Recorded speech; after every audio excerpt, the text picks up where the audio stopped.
Sanmalani molweni yapshe tumelangi. Sanmalani molweni yapshe tumelangi.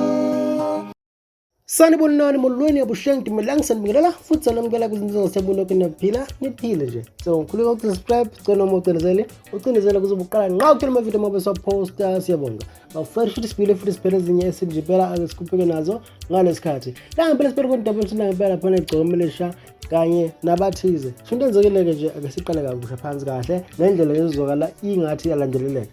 Into enzekile ukuthi kube nohlelo lapha ngempela khona lapha enkonza YouTube, ko Facebook nakhona ko TikTok umbuso wamaciko. Lo obukade ngempela lapha uphethe bona umfundisi nabanye nje abaculi kahle abantu abade begida lapha ngempela kuyena lapha ugcokama Elisha. Futhi enzekile bafike lapha bakhuluma ukuthize, begcoma umfunela lakhuluma ukuthize.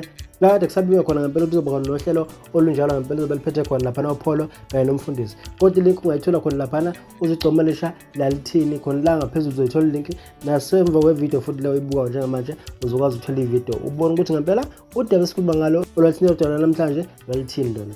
Bese siyala ngempela kwenzeka njengamanje kuba ukuthi ngempela igcomelisha selivele futhi lapha khuluma ukuthize elikhuluma ngabo futhi abaculi abathize. Qala la khuluma ngogezani kanye naye ngempela lapha uGay Mfokangcobo. Njengamanje selivele futhi yakhuluma ngaye ngempela lapha uGay Mfokangcobo kanye naye ngempela lapha umcineka. Futhi uthe nje bayakhuluma ngabo wangaciciza futhi wangabheka eceleni wavela waqonda ngqo ukubona nendlela okungaka ngoba uze waveza ngisho ngempela izithombe zabo.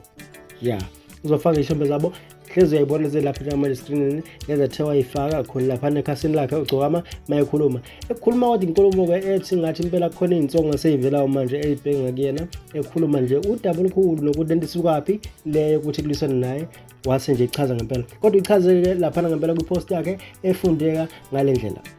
Maphinca ngishaya ngiphumela obala lapha ngilazisa ngalesimo engibhekene nazo yonke leminyaka benginifihlela izingqinamba engibhekana emculweni. Zonke izimpi engibhekana nazo bengizilwa buthule ngize ngizinqobe izwi lengazi. Kulonyaka sengithathe isinqumo sokuthi ngilivezele izwe lazi ukuthi uqhubekani ngempilo yami yonke ukuze uma ngihlaselwa nazi ukuthi ngibulawa ngobani. Sengiphethe bonke ubufakazi bokuthi kunethimba elingibambela imihlangano ubusuku nemini.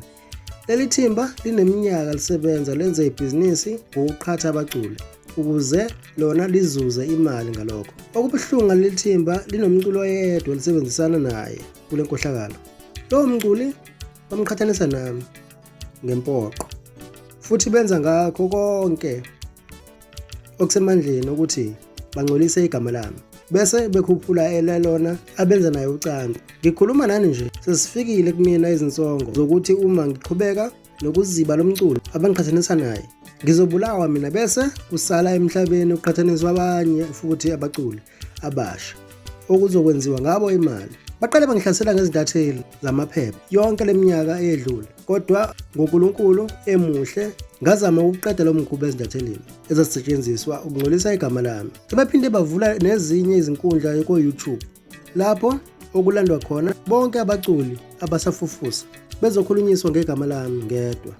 Bazamile ngayo yonke indlela ukucicelela igama lami phansi kodwa uNkulunkulu emuhle nabathandi bomculo bavuke imbhejazana bayibona lento bangivikela.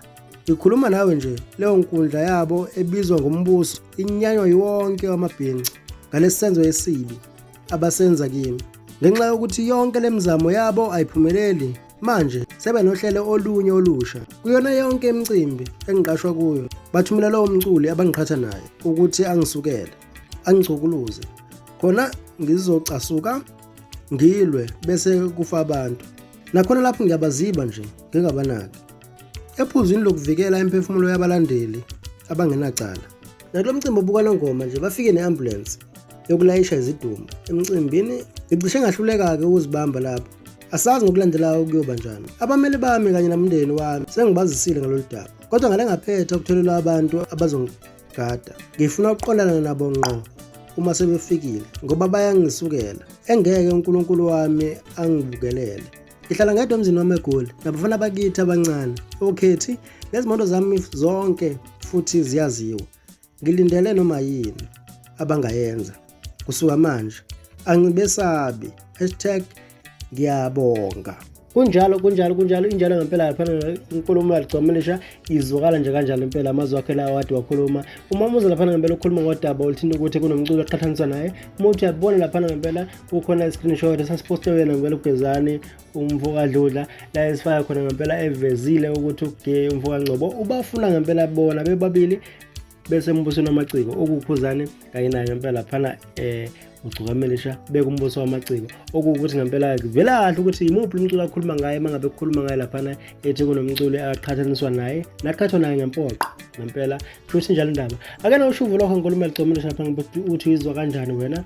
Abantu bebekhuluma nje bekhuluma izinto ezingathi mayihambe iphinde iphambane, abanye bethi impela bahlukana naligcomelisha laphana ngempela abantu abathize lapho somabhizinisi bese kuthi ngempela laphana ngempela abanye abathize futhi nabo bebethi kanti ushona nkani wona usushonephi manje mase ukuthi umuntu usedabukisa kanje. Futhi abanye bakholwa ukuthi igcomelisha laphana inkulumo yalo lena iyadabukisa, kanti abanye bakholwa ukuthi igcomelisha likhipha isexwayiso. Futhi nawe shuvu lakho phansi comment section usho ucabanga ukuthi inkulumo yegcomelisha ngempela iqondeni, uphinde futhi usho nokuthi ucabanga nje inkulumo yonke yegcomelisha lelishiye laphana ngempela bese kuthi nawe sidibana ngokuzayo.